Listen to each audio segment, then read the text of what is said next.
welcome to the Screen Chronicles. I'm Steve, and with me is my host, Colby. How are you doing today, Colby?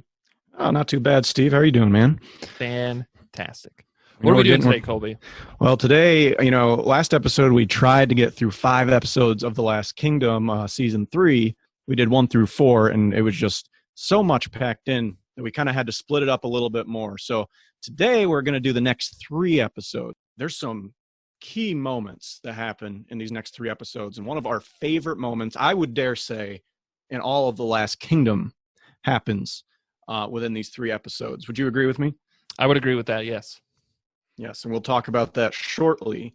But overall, Steve, I know we talked about our opinions of season 3, the non-spoiler opinions last episode, but is there anything else you want to say about these 3 episodes? These really have some cool moments in them, and I'm glad we actually did decide to hold off and kind of lump them together, because there's a great cliffhanger I guess at the end of one episode. We didn't know it was a cliffhanger because the first time we watched it, we go right through. We were like, we need to see it now. Yeah. I doubt we even thought about it. It was just like, and still going. Yeah. If you want to hear our non-spoiler things, go back to our first part of season 3. It'll be labeled season 3 episodes 1 through 4. Yeah. Today, we're going to be doing episodes 5, 6, and 7. Yes. So we got 3 more, and then we're going to end with that one today. And then our next episode will be 7, 8, 9. Or 8, 9, 10. 8, 9, 10. Yep. Without further ado, we're going to get into the episodes. And again, spoiler alert, we're going to be doing a summary / discussion of these 3 episodes. We're going to be getting into our favorite moments from the show as well, and our best bro moments. Yes. And I think we explained our bro moments back in one of the first earlier episodes. But Colby, could you explain the bro episodes to anyone who hasn't listened to it in a while? Or bro moments. It's just those brief moments, or sometimes it's an entire scene in The Last Kingdom that's just like your best friend in the world just came up to you and you're having a bad day and they just say something that picks you right up. It's things like that. I don't know if I can describe it any better than that. Yeah. What would you say? Well, I would say definitely along those lines. Absolutely. But one of the reasons I think we, really like the show is because we're a couple of bros. We're some brothers. Yeah. We don't throw that term around lightly either. We're some good friends, and we're both men. Last we checked, and we've checked it on each other a few times, correct? Yeah. Yeah. Just kidding. But in reality, though, that's one of the reasons we do like the show. And Uhtred, he's great at judging each individual on their own sort of character and attributes, and that's why he gets a lot of close-knit people to him. And a lot of good, quality people in his gang. Yes. Just great people. Loyal. And even when it seems like there's some discord in the group, it rarely is. And so that's one thing. A great example we're going to talk about today. There's a great example we'll talk about today. Yeah. There's I'd say a lot of shows anymore, anytime they get a lot of people together, they want to try and create drama in the show, and everyone hates each other to some degree. They're always conspiring. But Uhtred, like I said, he brings all these people in. They're his bros. He's got close-knit people loyal to him. Right now, his main ones are Bianca, Finan, Citric, Osferth. But I mean, that can fluctuate depending on who's who.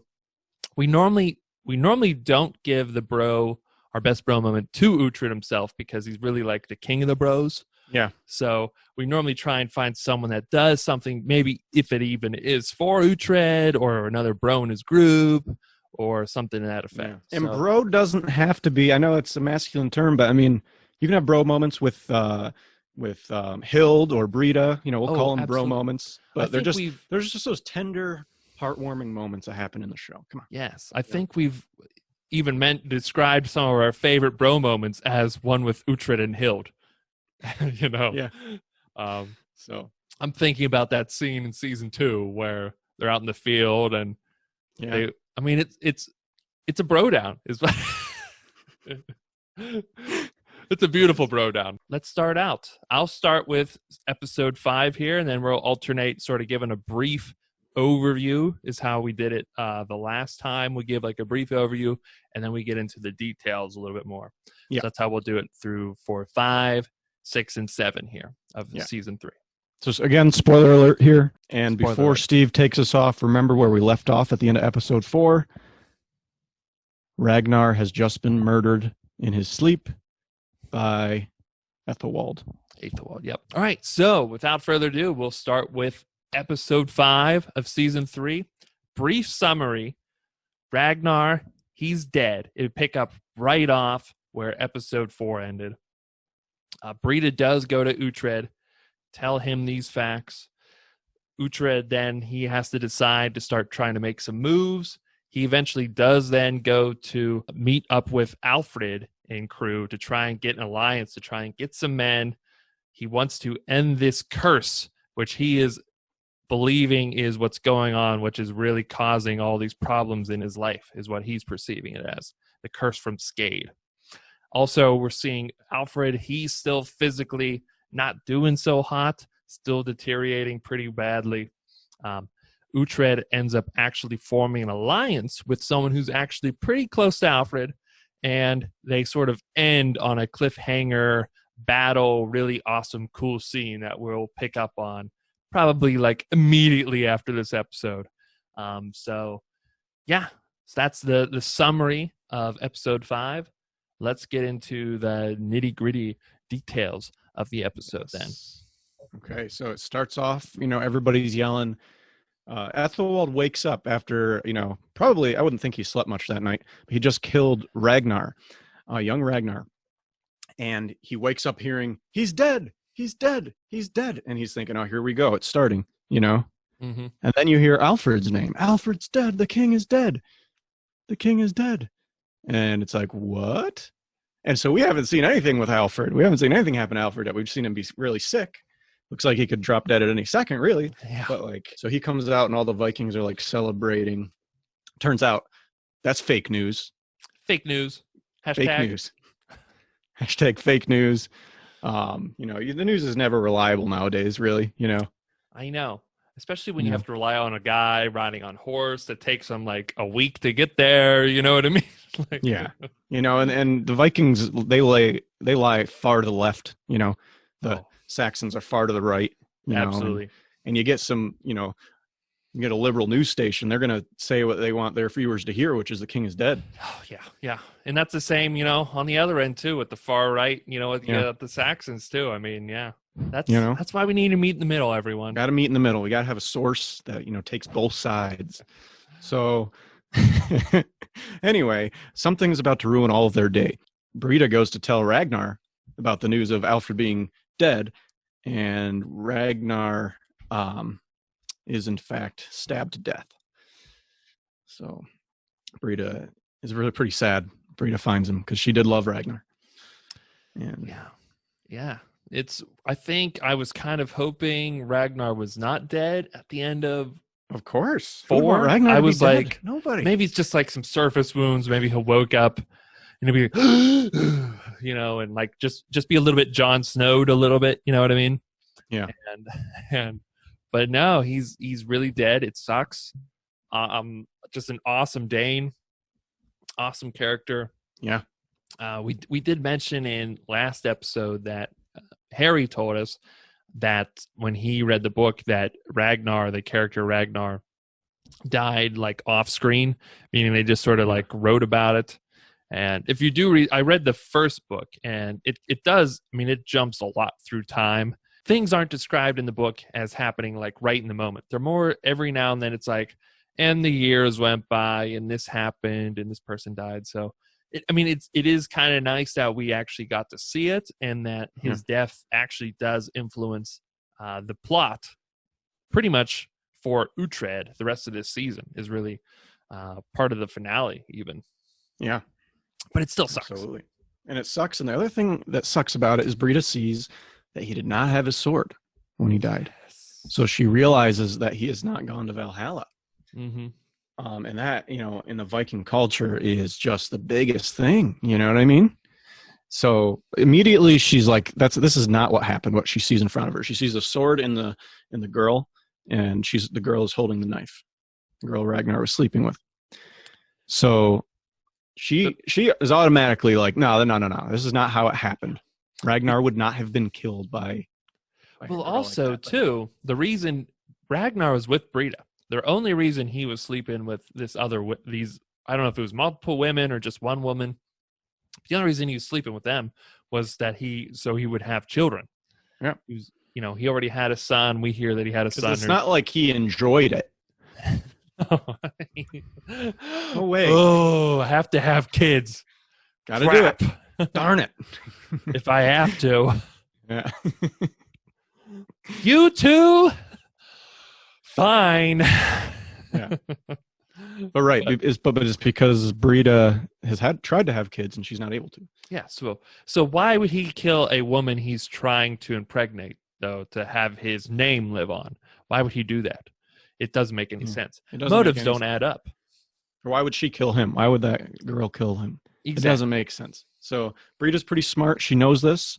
Meanwhile, Canut's just like, oh no, Ragnar's dead? Well, I guess that means I should step right in. How about that? Doesn't that just work out great? I think last episode we mentioned how Canut's name, it's C-N-U-T, but in Magnus Brune's Instagram, he actually says, he has like a few descriptions of himself, and in parentheses he says, sometimes a bit of a Canute. I thought that was good. That's funny. I didn't actually see that. That's funny. But yeah. and the look that Canute gives Ethelwald when he hears that Ragnar has been killed is like did not expect you to actually do it. Because he was really telling him that he should. He told him the night before, he's like, if you're gonna kill him, you have to do it tonight. But like, he was not expecting Ethelwald to fall through. Yeah, like you said, that look in the morning when he's hearing the news, he just kind of looks like, you son of a bitch. You did it. So then Brita goes and buries Ragnar. Brita's very torn up over this, and a big reason is because he's not in Valhalla, according to their belief system. I want to mention too, his grave is like way too shallow. It's like he's not even completely under the ground. She just stacks some stones on top of him. And he's like right next to a river, a lake, or something there. And it's like, how long before that water just uncovers his body, Yeah. Anyway, so then they cut, and they cut to a scene in the stables with Ethelfled and Uhtred again. And again, there's this tension between them. There's those damn stables.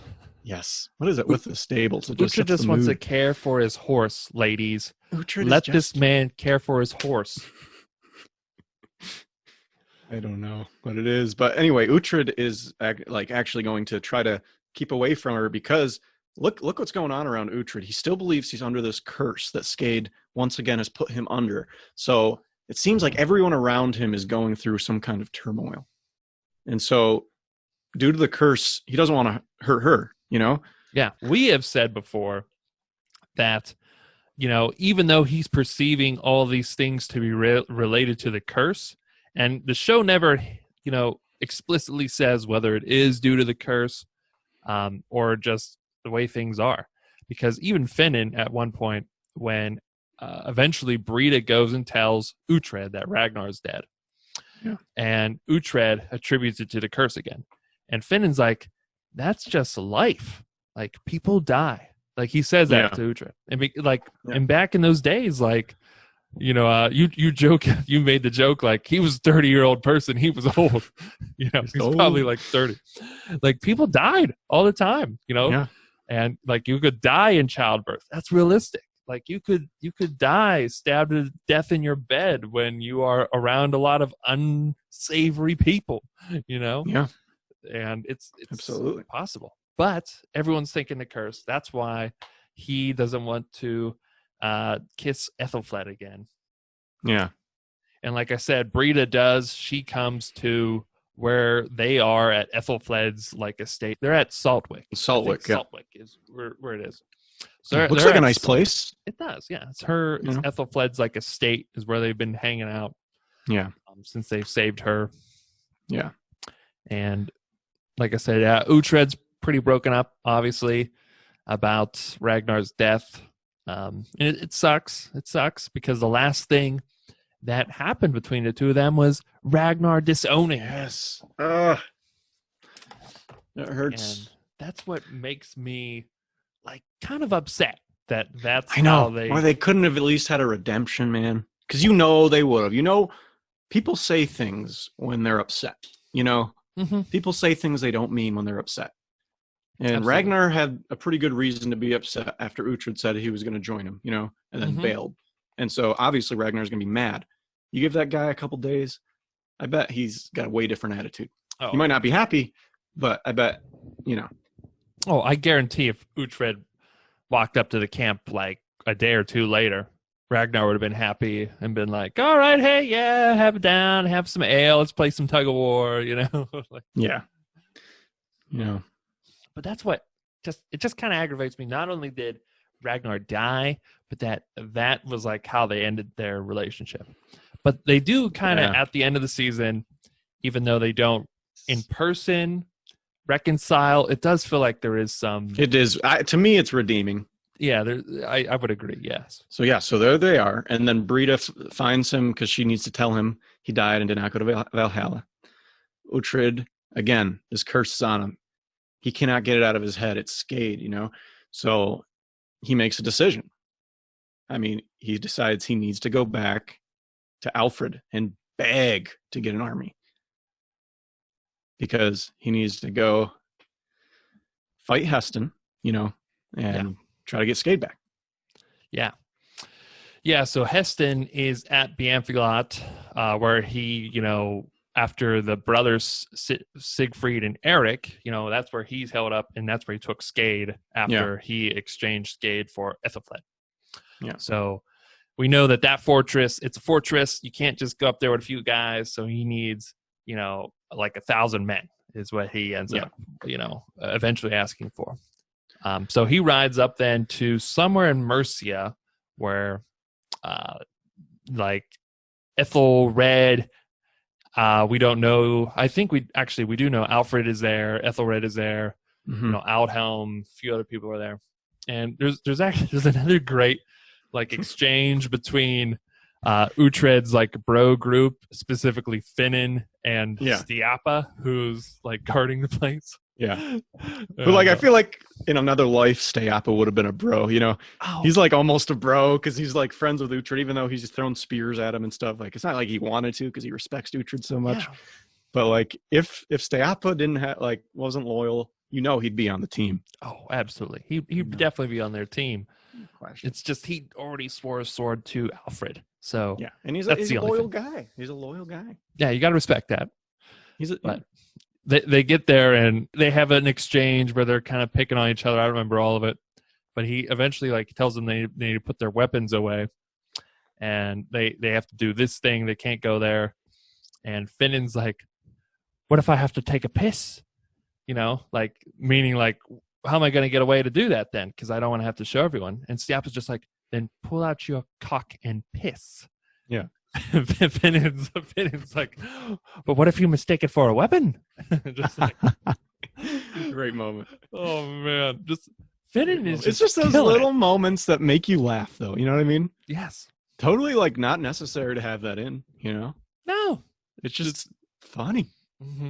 Super funny. So they have a Witten. I love a good Witten. You know?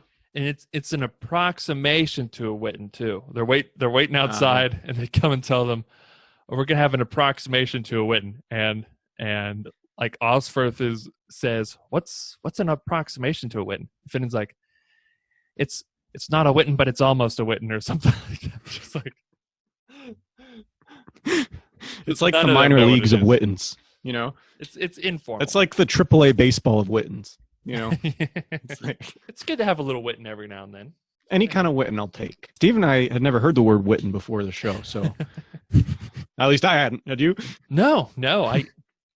I still don't entirely know what it is.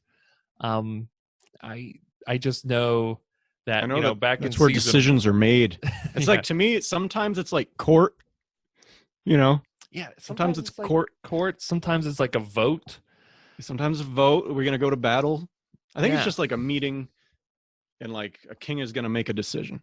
I think that's a big thing. And I think like the lords are there too, and so they all get to weigh Yeah. in or something to that. I don't know. Yeah. But I remember after we like first started hearing that word at the apartment, we were always like saying, like, we should hold a Witten over that, or like if someone was acting up in class, we're like, I think we should hold a Witten about that guy in class. Witten, the Council of Anglo-Saxon Kings in and of England. Its essential duty was to advise the king on all matters on which he chose to ask its opinion.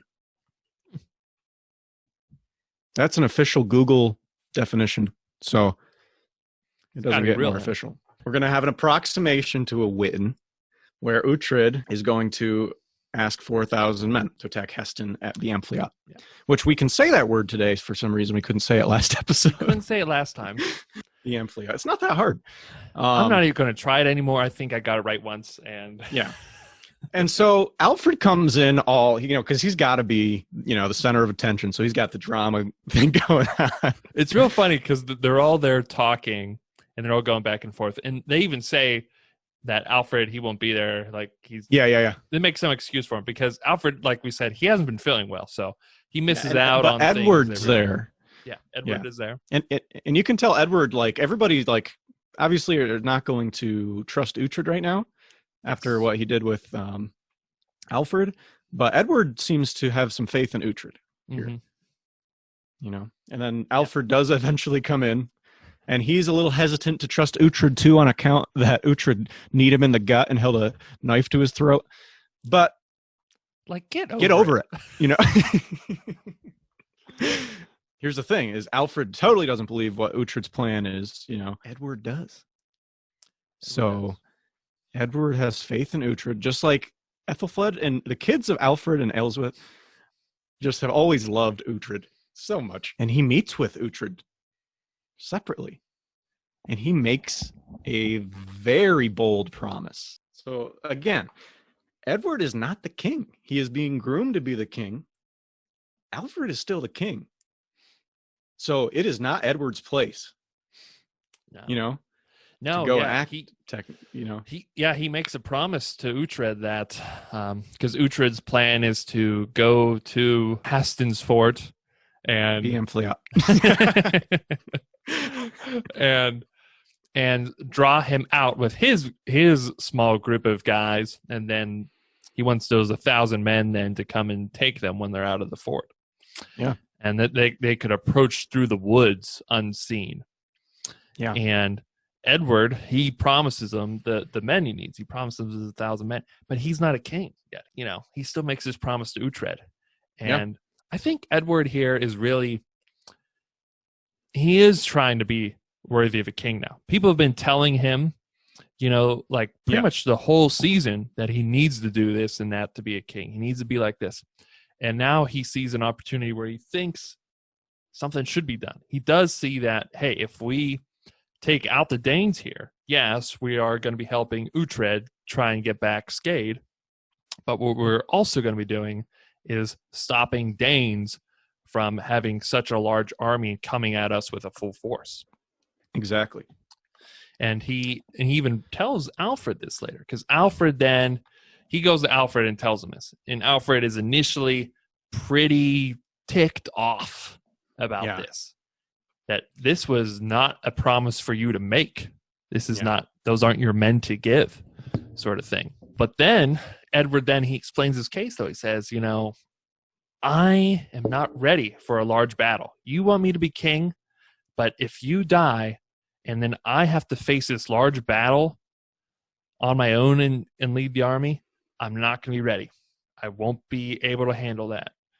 And I want this to happen first I get some experience. I'm getting some experience on the job, king-like experience. Yeah. Before I step into the role, some clinical hours. Some clinical king hours. Some clinical. I think king you're hours. required to have a certain amount. I think you're required to have something like 500 hours in his, you know. Well, now because of this, that's the new rule because of Edward. That's Yeah, exactly. So that was a pretty cool scene with him telling Alfred, and obviously Alfred's going to be upset because that's in direct contradiction of what Alfred wants. You know, the last thing Alfred wants to do is help Uhtred right now. Mm-hmm. Before that happens, though, we have a cool scene with, and we talked about it yesterday, with Ethelfled and Ethelred, who finally kind of come together, and Ethelfled stabs the table with a knife. What'd she say? She's surprised that, you know. She says something like, because they mentioned how some men came and tried to kill her, and that's why she fled and asked for Uhtred, because they were all questioning why Uhtred was there. Yeah. And then so she says to Ethelred, you know, you didn't seem surprised that some men tried to come and kill me. And Ethelred's reaction is great. He's like, oh no? Well, how's this? Oh. That was a cool Ethelred moment, even though you still hate him, but like the actor we laughed at that though when we saw that. Yeah. But yeah, so there's just kind of a nice little scene there. I like that scene. Yeah, it's kind of funny on Ethelred's end. And the two couple having their separated marriage sort of thing going on at this point. I like that she's not being like abused anymore, is what I like, you know. I'm glad she's taking some reins here. Yeah. She is. I think her character is supposed to be strong, independent, you know. And she definitely portrays that well. Mm. So then, you know, Edward made this promise, and Alfred suits up for battle. We talked about this last episode. He looks so bad. And every time they put the chainmail on him, it looks like it cripples him, you know? Even behind the physical weakness, you can like, his inner strength vibrates out just by like him even attempting to do this with the way he feels. You know what I mean? Just that. That's always, look on his face is just a pure determination, because in his head, he still has that goal. England. And now even though he's starting to kind of realize now that he probably won't actually see that completely actualized in his lifetime, at least now he can do all the little steps, getting Edward ready, winning a couple of more battles, you know, doing these things to try and get those steps there. So hopefully it does become actualized. And it does. We know it does. Yeah. But this is just an amazing freaking scene when Alfred, like we said, he puts on chainmail, he puts on the crown, just crazy. And then this like sweet, like organ sort of like music. I don't know if there's any vocal, like sort of chanting orchestra or anything. It gives you goosebumps though. It gives you goosebumps. He goes out, all of like their army is out there, and Stiapa and Bianca have to heave him up onto the horse. And Stiapa is a big dude. And so like that just means like how weak Alfred is, that, you know, Stiapa had to have help from another guy. And a max assist of 2 onto this horse. Max assist of 2. Functionally, he should not be riding into battle. All my patients, I tell, again, if you haven't listened to us, Steve and I are about to become physical therapists here. We just need to take our boards, and that's it. Yes. But, you know, so I never recommend, if I have to do max assist of 2 on somebody, that they go and battle a bunch of Vikings. It's not usually, you know. It's really, when I see that, I'm even thinking maybe even long-term goals that we might not even get back to that. Might not be a realistic long-term goal. You know what I mean? Maybe doing something they used to do. Maybe like a small group of Irishmen. We could certainly try to get there, but, you know, realistically, I might not write that as a long-term goal. No. You know, and believe it or not, I've had a few. I've had a few Saxon king patients. Well, I just assumed so, Colby. Okay. So, anyway, Anyway, we're getting goosebumps watching this, man. Oh, and he gets on that horse, dude, and they're just chanting, "Long live the king." Just a beautiful, everybody, just a respect for Alfred, and he holds up his sword. And I mean, it takes all of his strength just to get it up, and he's shaking. And yet, oh my God, how could you not be inspired by that? If I'm a Saxon soldier, I'm about to go on a killing spree after seeing that. God. Oh my God! Like, and it's Alfred is good at getting people pumped up. Yes, his speech before the Battle of Ethandun is also amazing. Oh yes. Oh my God, yeah. So Alfred, great king. Absolutely. King. Yeah, and it's just so cool during that scene. The music brings it in. Just there's all this like light snow coming down. Just him on his horse and just holding it up, and then too all the actors that they cut to like his daughter Ethelfled, chanting "Long live the king," Stiapa, the men, and just it was just crazy, beautiful scene. I mean, yeah. The show's about Uhtred, and we came for the Uhtred and we stayed for the Uhtred, but we also stayed for the Alfred, for some Alfred stuff. Come on, for a romance story in season 2. For as many times as we've hated Alfred for doing stuff to Uhtred, this scene still is just incredible. Yeah, so this scene deserves all the praise in the world. You got to respect the guy. All the praise in the world. Anyway, I think the first season there was a lot of times I was like, "Oh my God, I hate Alfred." And then even in season 2 when we were first watching it, I was thinking that too. But after like watching season 3, and now that I've gone back and like watched it again, like anytime that I see Alfred being a jerk, I always think about like these moments where he is just like pure determination, trying to get his like goal done. I also think of his perspective too. From Uhtred's perspective, Alfred's like the worst guy in the world sometimes. But like, if you look at Alfred's perspective, like he's got the one goal in mind, one England, and everything he does is with that goal in mind. Even if it's not in Uhtred's best interest, and sometimes it's not in Uhtred's best interest, but it's a huge compliment to Uhtred. Like I want you to be the one that watches over my son and helps my son unite England. You know what I mean? Or yes. I want you to serve me because you're a great warrior. I have a lot of respect for you as a warrior. You're the guy that's going to help this happen. It doesn't ever seem to align with what Uhtred wants to do, unfortunately. Yeah. So their relationship just could never be that good. Mm-hmm. But yeah, great scene. And then we go to a great Uhtred scene right after it in a very different way. So yes. Uhtred has a plan. He knows that with the people he has right now, with this plan, with Edward, expecting Edward to come too, they can't take Beamfleot. They can't go over those walls. They need to draw Heston out. And Uhtred, as good of a warrior Uhtred is, as smart of a plan maker Uhtred is, as strong of a lord as Uhtred is, I think his best attribute is his shit talk. Yeah, and I feel like we haven't had any good Uhtred shit talk in a while. We've had a lot of good Finnan shit talk. Yeah.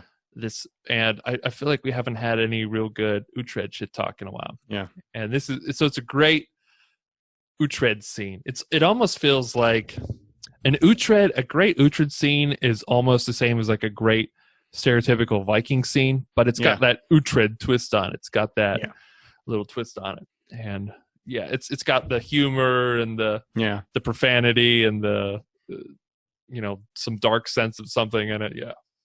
So he goes and he knows how to get Heston out. He's like, leave it to me. Leave it to me. He's like, you ran away, you fled, come on, fight me. Pretty much. His whole I'm going to try and do his accent here. Okay. When he's like, when I met you at the battle with, I forget, like the battle with Siegfried. With the battle at Siegfried, you fled. And again, at the battle at this, you fled. And then when we were rescuing Ethelfled, you fled again. Yeah. Let us fight to make the square. Yeah. But what will most likely happen is you will remain in your fortress and you will remain a coward. Songs will be sung about your cowardice, and I will pay for them to be written. Yeah. It's awesome. It's a great scene. And Heston's just getting mad. And so basically it works, though. Uhtred's able to lure them out. I mean, Uhtred doesn't have a lot of men with him. He's got good men with him, but not a lot of men. I think he's got like 30. Yeah. And so they go to an open field, and they have the idea, Edward would be able to approach from the trees and be hidden, Mm-hmm. But here comes Heston with a ton of dudes. They're like Uhtred's groups, they're just about to get squashed. Yeah, as good warriors they are, there's just so many others of the other side just surrounding them.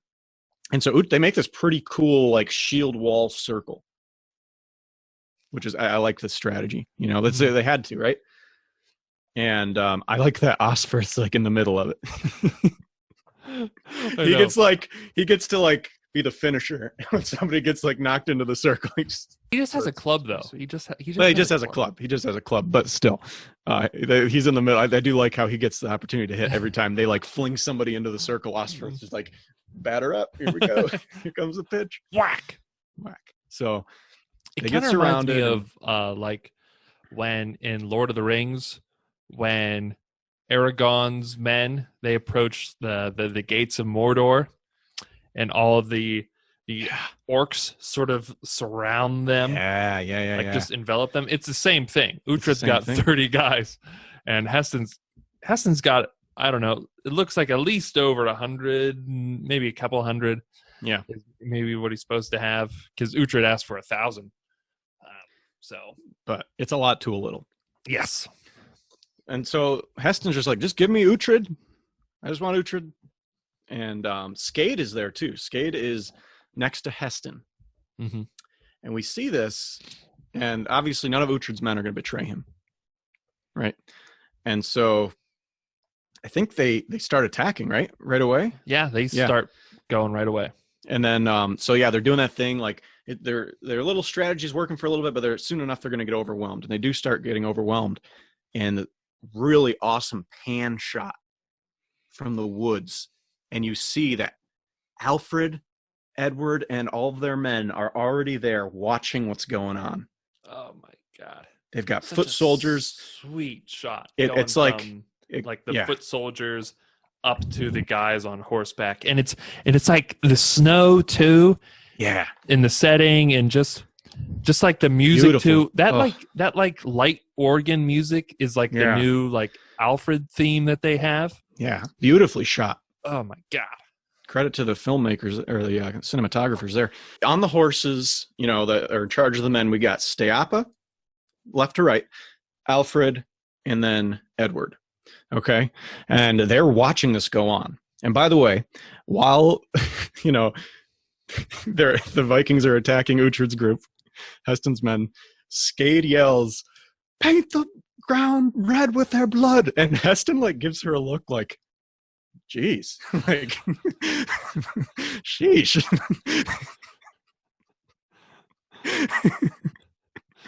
It's like, relax a little bit. Come on now. we want them dead, but come on. Blood is annoying. It was a funny Heston look, though. Oh yeah, great. It's like, geez. But here comes probably, at least this season, definitely my favorite Alfred moment. Definitely my favorite Alfred moment is my favorite overall moment in the whole show. It's pretty close. It's up there. I'm not sure if this is my favorite Alfred moment, but it's very close. Oh man. So here's how it goes down. It starts off with Alfred says, "Will we hold?"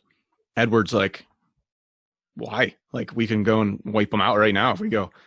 And Alfred's just staring straight. And you can just see Edward's getting more and more anxious. And he's like, "I gave them my word. I made a promise to him." And I think Alfred says something to the effect of Uhtred what would Uhtred do? He'd probably let his enemies kill each other. Their enemies kill each other, mm-hmm. right? Wouldn't that be the smart thing to do? And Edward's like, "But I made him a promise, And so here comes the line that I love. Alfred's like, so Edward's pretty much nagging him, like, come on, can we do this, this please? keeps like going on back and forth for a while. Him's like, come on, let's go. Come on. And Alfred's just like, we'll hold. And then real calm, real stoic. Straight stare. And Edward's like, we need to attack. And Alfred turns to him and he goes, then make a decision. You can either breach or you can hold. And it just like, I see what he's doing here. He's trying to make Edward do the kingly thing here and make the call. Because this is Edward's promise, not Alfred's promise. Alfred doesn't even want to be there. This was not what Alfred wanted to do. That's where the show kind of ends right there. That episode ends right there with Edward like looking forward. We don't remember it like that because I think we were so pumped up that when it came to the credits, just like hit play. Let's go to the next one. Like so fast. I'm pumped up right now, and we're just talking about it. We hit it so fast that we're already into the next episode. So when we went back and remembered it, this all happened in one episode. Yeah. And so then let's just finish the scene then, and we'll go back to our best moment, best bro moment from that episode then. Absolutely. And so Edward has had it.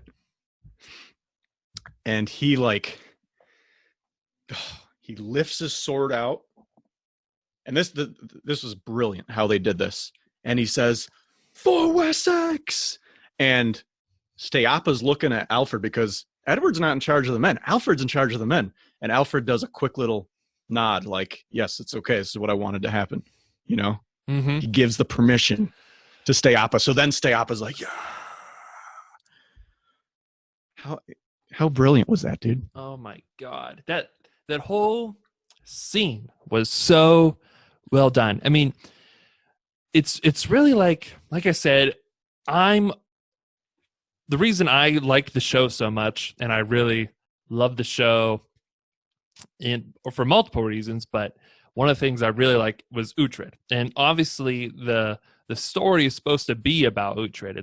It's mostly kind of told from his point of view. We see, people that he would perceive as being real pious, as being pious. He sees people as who we perceive as being fun, even though they're Vikings, they're probably murderers and evil people. I mean, like it's really kind of told through his eyes. But then we also get all these moments. We talk in the end of season 2 when we had this like love story that we like, and we're not expecting crazy that. Like Notebook guys or anything like that. It was just so freaking well done. Yeah, The Notebook's a good movie. Oh, okay then. Well, I've never seen it, so. But, and then like in this, like I was not expecting this season. I was not expecting such a great Alfred Edwards sort of like coming to kingdom sort of story. And I really hope that this continues into season 4. I'm sure it will with the shots that we've seen of Edward. Yeah. Alfred's son from season 4, that I'm sure there's going to be some more, earning his stripes, I guess to say, sort of thing. Absolutely.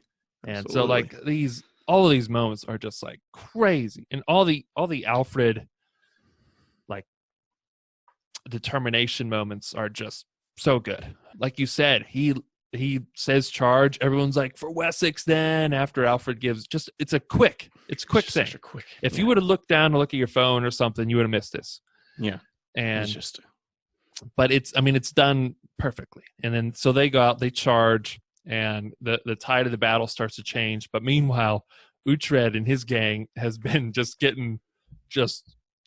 they're getting crushed, bullied. I mean, like, yeah, Uhtred's lost his main sword, Serpent Breath, somewhere. He's just like down to his knife, fighting like in the mud, sort of just wrestling and stabbing guys when he can. Yeah, and it's just like a real awesome scene. And then he finally, their army's coming. So now he's like, this is my chance then to go get Skade. He makes a beeline for Skade, and he is just wrecking house. I mean, killing people with just a knife and in the mud and like fighting around. It's just so well done. Oh, the scene when, by the way, when Edward's charging with the army, there's like one of the Viking guys just like, and it just shows like Uhtred grabbing his hair, just like, oh yeah, yeah. When they come out of the forest, like because they didn't see them there, and he's just standing there, yeah, looking, and just Uhtred right behind just slits his throat, man. And then he's like, oh, but no one slits Uhtred's throat. But after that, amazing. But anyway, he's on a beeline for Skade, and Skade actually sees then that the tides are changing, and that Uhtred's coming for her, and she's like, Heston's gonna lose again, so I'm gonna abandon Heston now too. And so she actually starts riding towards him, but Heston just knocks her out, throws her on the horse, and he does what he does best. He ran away. Runs again, just like Uhtred said. And so he does, they don't show the end of the battle, but it's pretty clear that they end up wiping them out then. And I think they end up showing that they're taking the rest of them as prisoners, right? Yeah. And so anyway, let's pause there for a second. Let's go back to our bro moments from episode 5. Yes. Because again, it's just hard not to talk about that whole scene in one breath, because man, it's just one of the best scenes in the show. Yeah.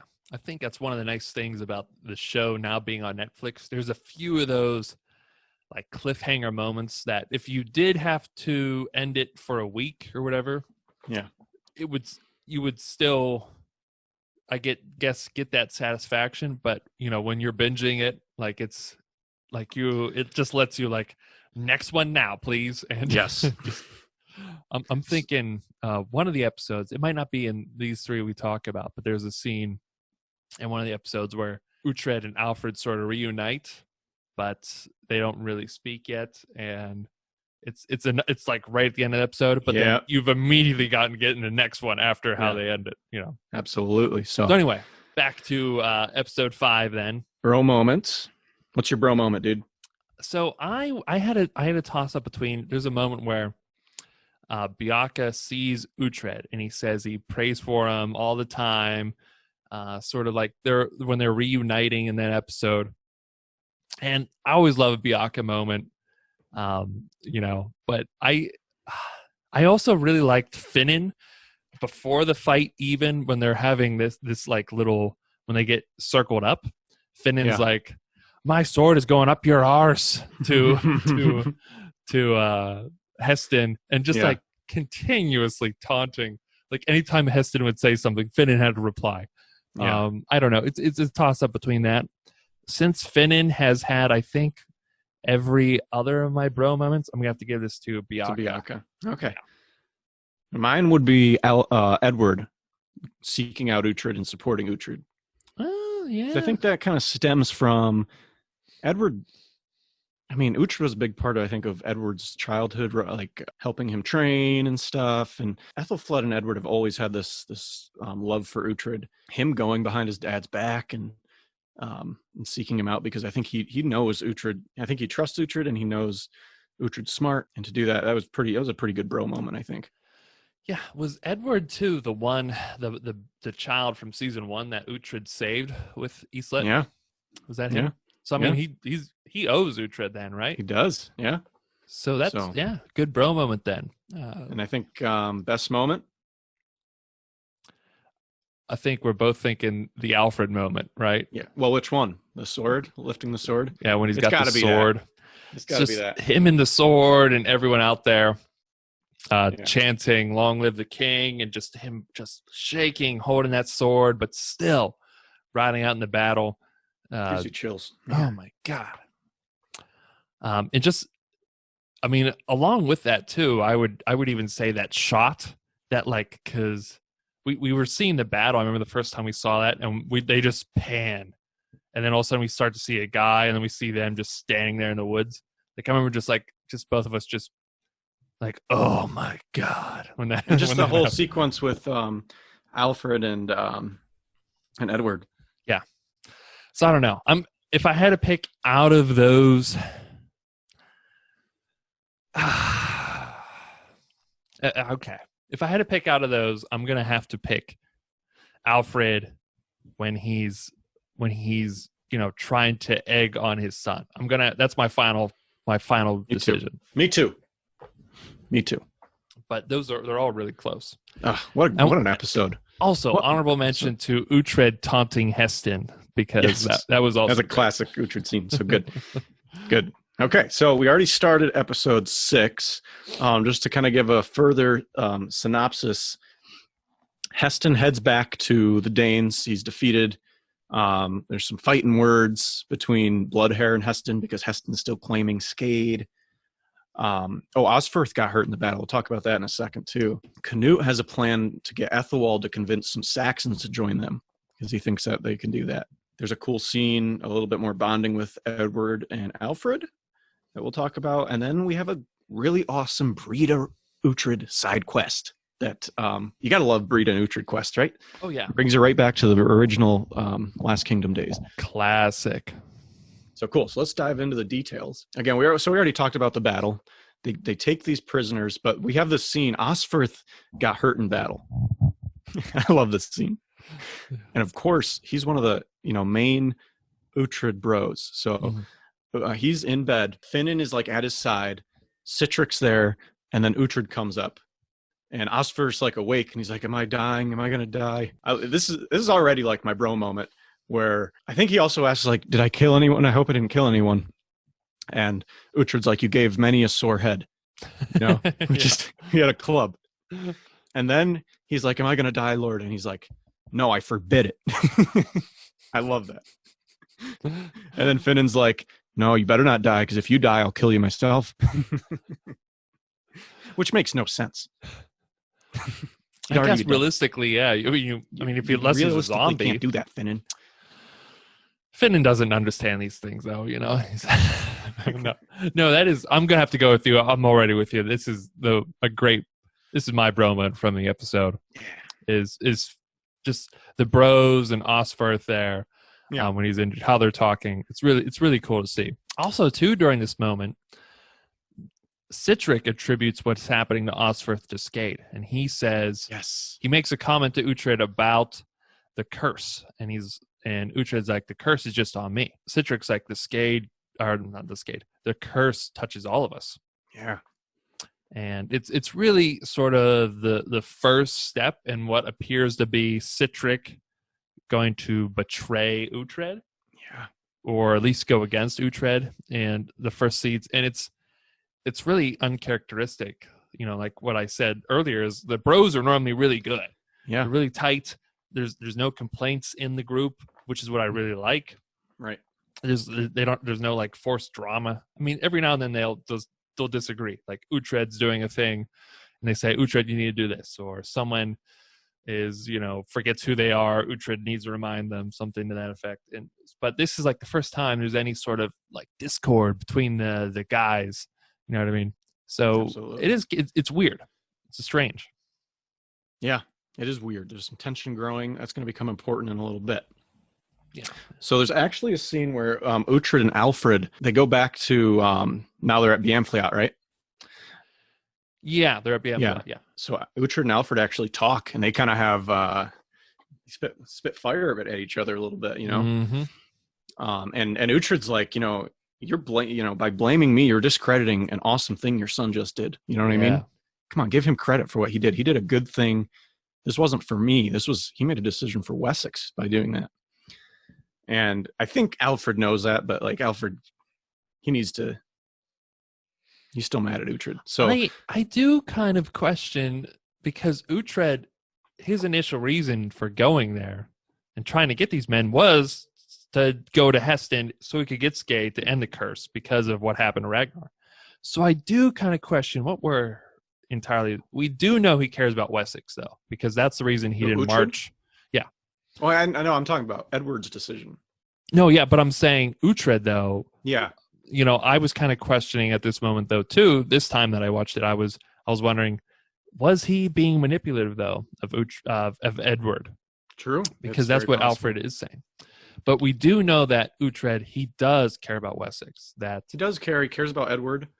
And he cares about Edward, too. He saved him as a baby. So, and, Uhtred had such a role in building Wessex and what it is, So I think he could have had a chance to march with the Danes at Wessex if he wanted to.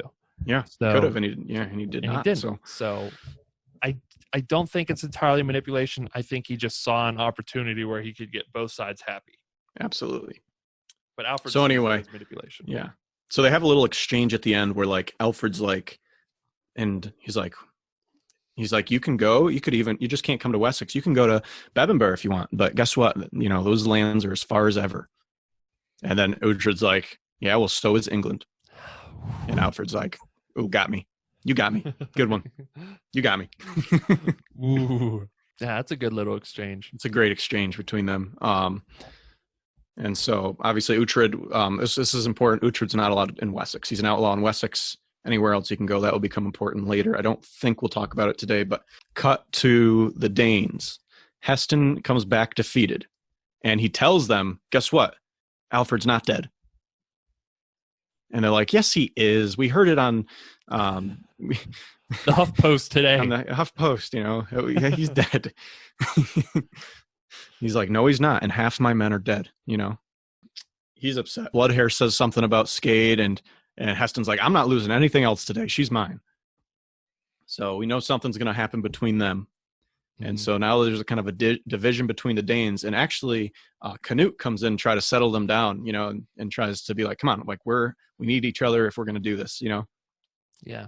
That is one thing about Canute, even though he was, the catalyst for Ragnar's death, he is still, he does, I think, actually care about the Dane people as a whole and the success of their army.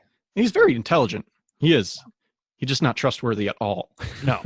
Yeah. I think Ethelwald thinks that him and Canute are like best friends now because Canute like told him to kill Ragnar and he did it. So I think Ethelwald thinks like that Canute's going to trust him now, and he's like in the clear with him. Yeah, and Ethelwald comes in and is like, so wait a minute, Uhtred's with Alfred now? Now like we don't stand a chance.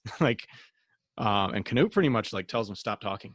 Like don't say another word or I'll kill you or something. And it's like, oh, Canute's like kind of turning on Ethelwald now. Mm-hmm. So we just see some tension grow. Uhtred heads back to Ethelflaed's place with the captives, which are Heston's men. And one of them, important one, is Dagfinn. So he's kind of the recognizable one here that we see. And Uhtred's good to the prisoners. I mean, he makes them sleep in the pens, but the pig pens, but he feeds them. He lets them eat in the Ethelflaed's hall there at what do we say? Sitwick? I don't know.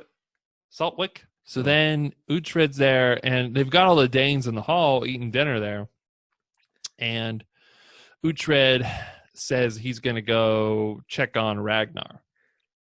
And then Sihtric just starts to throw a fit. Or he makes like a real, slight comment to Uhtred. And then Uhtred's like, you have something to say to me, Sihtric? And Sihtric, stands up and pretty much tells him, you're having us march here and there, and I can't see my wife. We're all like, we've all got your curse, blah, blah, blah. And Uhtred's like, tells him like, you can leave then. And Finn's just like, what the heck is going on? Stop. He's like trying to tell Sihtric to stop talking because Sihtric. So Finn's like really worried. He's like, this is our bro group. We can't break up the bro group. Yeah. We can do anything, but not the bro group. Yeah. So they fight. Yeah. And when we're watching this, it just feels terrible. Like it's just like, what's going on here, man? Dagfinn's watching this like we watched Infinity War or something. He's just popping popcorn in his mouth. He's enjoying it. So Uhtred ultimately tells Sihtric, like, here's the deal. Because Sihtric was like, let's fight. Let's do this. Let's make the square. Yeah. And Uhtred's like, how about this? Like, I got to go do my thing and see Ragnar. When I get back, you better be gone or I will kill you. That's what he says. And then Uhtred leaves and Finn's like, dude, why did you do that, man? You crazy? And we're like, come on, don't break up the bros. We are freaking out right now. We're like, no, not Sihtric. Yeah, I mean, we were like, what is going on here? Like, this is another reason, too. The first time I watched this season, I was kind of frustrated with it because I was just like, why are they like making all this like unnecessary drama between the group? So then later that night, after Uhtred leaves, Sihtric goes down then to where they have all the Danes held, And he basically, goes to Dagfinn and says, I want to leave Uhtred. He's lost his mind. He's going crazy. He's cursed. Like, I'm a Dane. Let's go back to the Danes. So Dagfinn then, he lets Dagfinn out and they ride back to the Danes' End. Yeah. And he's just like, what is going on? It's just, man. It's like, that's a bro. It's like an anti-bro moment right there. What is going on? Anti-bro moment, which turns out to be, dare I say, one of the best bro moments of the whole show. I want to know. Okay, so skipping ahead. Yeah. So let's just say it now because I'm sure really, anybody listening to this has already seen the show. Yeah. That Citric was doing this all. This was all planned. Uhtred, I want to know when Uhtred and Citric sat down before they had that fight and was like, Uhtred's like, all right, here's what we're going to do. All right, let's practice. Let's rehearse our lines. You say something bad about my mom and I'll, they're just like, he's like, I'll walk toward the door and then you just say something and I'll come back. Let's make sure we hit our marks. I'll be like, yeah. I was like, don't start laughing. Finnan's going to know. And also, not only is this going to be good because you'll go spy on them, but we'll get a good joke on Finn in here too. Yeah, but I mean, the first time we saw this, I was like, what is going on here? We were so frustrated.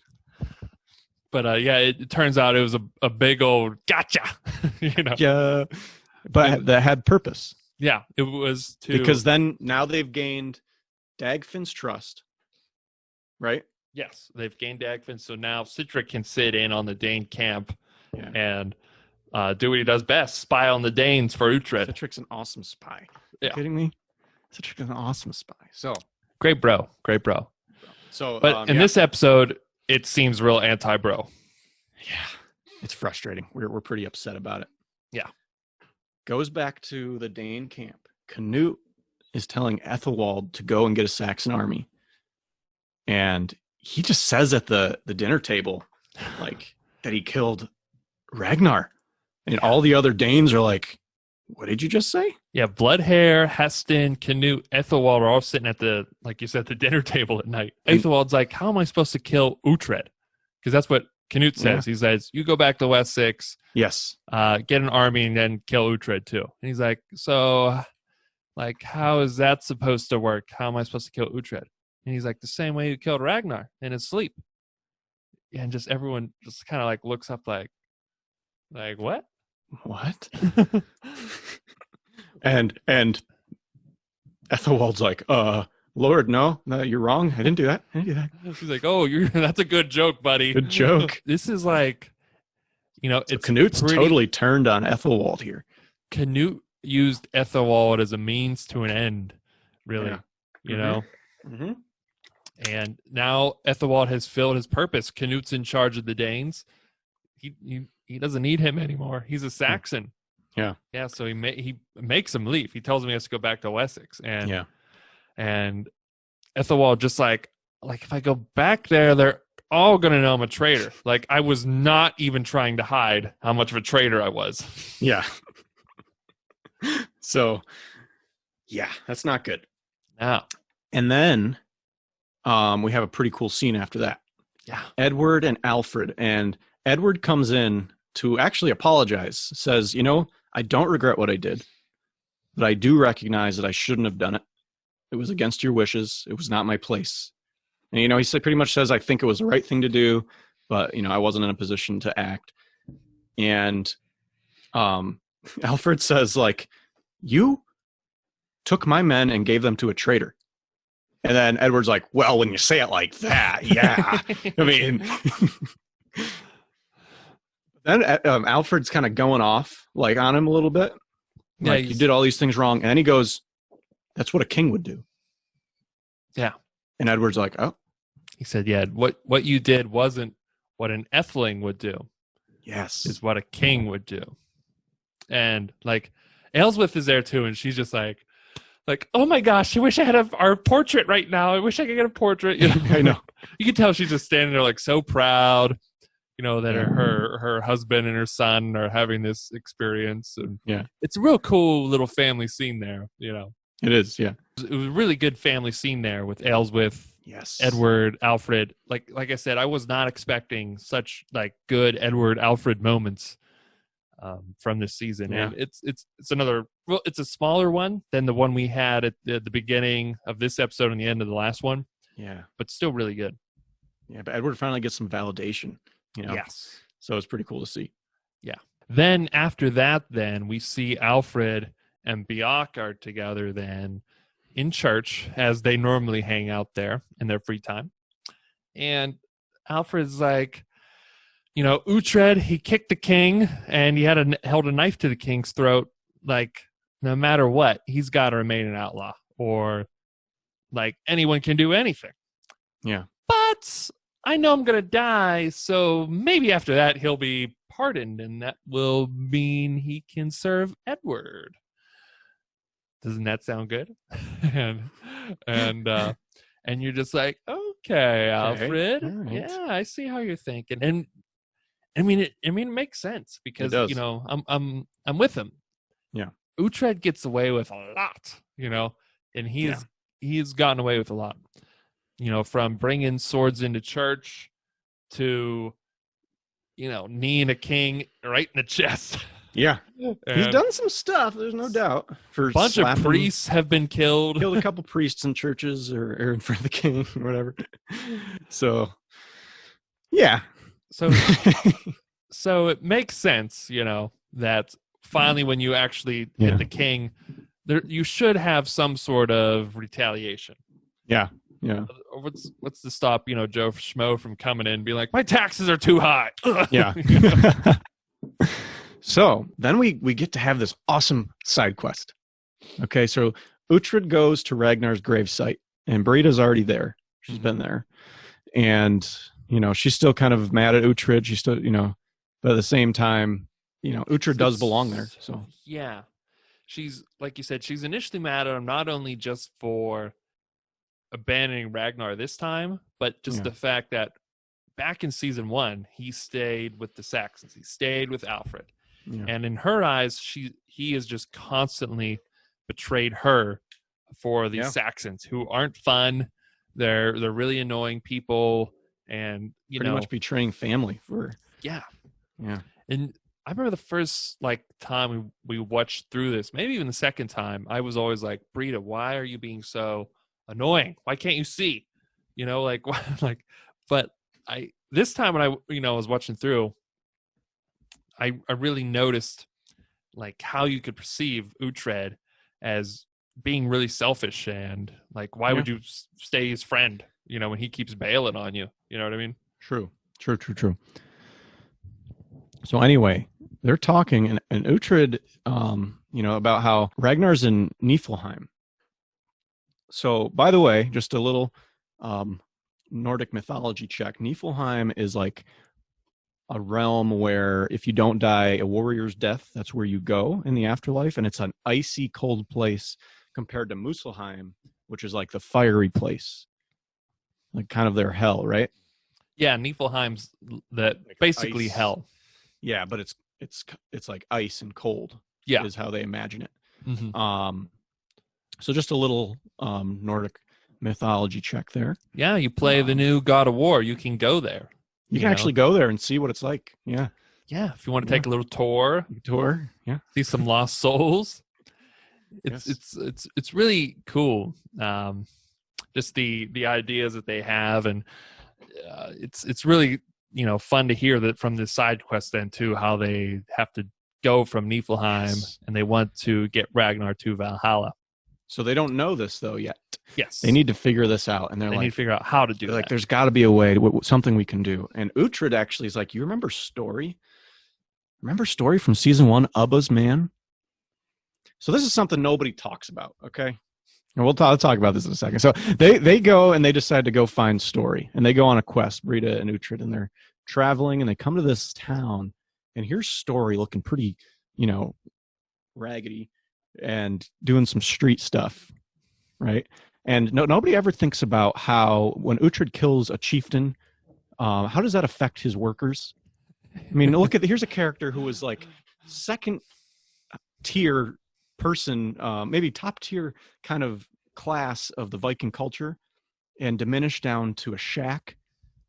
He was advising basically the Viking equivalent of like a king. And now he's just getting scraps off the street, you know? It's just, it's horrible to see. So nobody thinks about this, about how it affects the workers. And yeah, the economy, you know, I mean, it's economy. It's fallen on hard times when you kill the chieftain. But anyway, so yeah, there's Story, a character we haven't seen in a long time. Mm-hmm. And they follow him to his hut. And they go in, and he's like, you know, there's a little bit of banter back and forth, and he's like, Uhtred Ragnarsson, I remember you. And he's like, I remember you too. He's like, you shamed me with a branch. Yeah, he tells Uhtred, he's like, you will keep her away from my ass. And Brida's like, I'm not sure if I can agree to that. And Uhtred's like, yeah, I will. Yeah, so they explain to him about what happened and trying to figure out what they need. And Story actually tries to escape. He's like, I gotta grab something from the other room. And he crawls out, and of course, like, they pick up on it. They don't let him leave, and they go back in. And then it's kind of like a nice conversation, or a nicer conversation, where Story's goofing around with him a little bit because he like drinks something, and he's like, I just drank something that's gonna kill me. And they're like, he's like, I'm just messing with you guys. Gotta love that Viking sense of humor. Oh yeah, gotta love it. He does have a vision, like, by drinking that. There is a way, and the way to save Ragnar and send him to Valhalla from Niflheim is to kill whoever killed Ragnar with Ragnar's blood, with the blade wetted in Ragnar's blood. But Ragnar's been dead for a while, so they're like, so how are we going to do that? Because his blood's all coagulated now. And he's like, well, maybe the blood of his blood, you know, someone related to him. And they're like, oh, Turda. And he's like, there you go. You guys got it figured out. Yeah. And I think Uhtred tries to ask him about how to end a curse too, because of the whole Skade thing going on. He's like, well, we're here. Brida's like, why don't you go look over there real quick, Uhtred? And she just like instantly goes up behind Story. And this time she doesn't stick anything up his ass. Yeah. She starts to just choke him to death. Yeah. And Uhtred's like, hey. And he starts coming over. She's like, no, don't. And just keeps choking. And Uhtred's like, I don't know. Like, I kind of want to stop you, but you said don't. And Uhtred's thinking, like, I need to know how to kill a curse. Yeah. Well, it turns out that Brida was cursed. And we found this out a little bit earlier. Oh, and we didn't talk about a scene that on the way to find Story they had. And they're talking. Brida explains how she was cursed. Yes. And that's at the time Uhtred also explains why he did not join Ragnar and her after his slavery. Mm-hmm. And because of the Alfred said he would kill Ragnar, or Uhtred had to swear his service, but he never told them that earlier. And Brida actually is like, oh, and understands him, you know? Yeah. And that was a really good moment. They're at a campfire sitting together, and she's been pretty much resenting him this whole time. But then she says, she makes a comment like, oh, you went back to Alfred, you know, you're a little twerp for going back to Alfred. And he says, you know, it wasn't my choice. I had to. Yeah. She's like, yeah, right. And he tells her the whole story about how when Ragnar saved him from slavery, they rode off to save Gisla. He killed the priest who was abusing Gisla in a church. And Brida, by the way, is like, good. And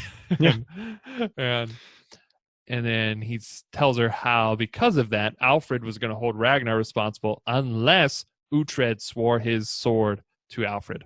Yeah. And so then she's just like you said, she's real understanding. She opens up that she was cursed by Story. And that's why the last child she had was with Uhtred, that miscarriage she had back in season 1 before she left with Ragnar. Yeah. And we didn't know at that time that she had been cursed. No, we did not. But that's apparently why she's been barren since then, is because she was cursed by Story. And that's why he ended up getting a stick up his butt and put naked on a horse. Brida, by killing him there, she actually has known how to kill a curse. Yes. You got to find the person who put the curse on you, and you have to kill them without breaking the skin. And so that's why she strangles him. And then she tells Uhtred this. It's good to know. So Uhtred's found out 2 answers that he did not know. How do you kill a curse? And how can we save Ragnar? So really key episode here. And then they end up parting ways. And there's a moment too where some of Canute's guys try to kill Uhtred. I think this happened a little bit earlier. Yeah, it was like at the beginning of their quest, even before the camping they had. Yeah, but Brita like put Uhtred under her protection. And actually she says, I'm the one who deserves to kill him. He's mine to kill. Mm-hmm. Not yours. Like, if anyone's gonna kill him, it's gonna be me. She tells Canute's men, then, let me be. Tell Canute then he can have my men if we're allowed to, go on our little side quest here. Yeah. And that means the Canute and Brita talk that when she says you can have my men, it means you can do the horizontal tango with me. And so Canute's been all about doing the horizontal tango with Brita. Yeah. Since the first time we saw them on the hill together, and he's like, I want to lay with you, Brita. Yeah. Just outright says it. Wink, wink, nudge, nudge. You get it? You get it? You get what I'm saying? And then they part ways at the end of the episode. Yeah. And Brita still says, though, if I see you on the battlefield, though, I'll kill you, even though we had a bunch of heart-to-heart. But Uhtred's like, that doesn't mean you don't love me. Yeah. And really, really good one. It's a good episode, yeah. Real cool moment. That's probably my best moment. It was a toss-up between Uhtred kicking that ass in the mud at the beginning of the episode. Yeah. Right after Edward's charge.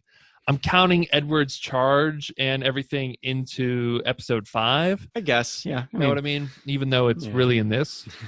But I really like the Brita and Uhtred moment where they're sitting there at the fire. Yeah.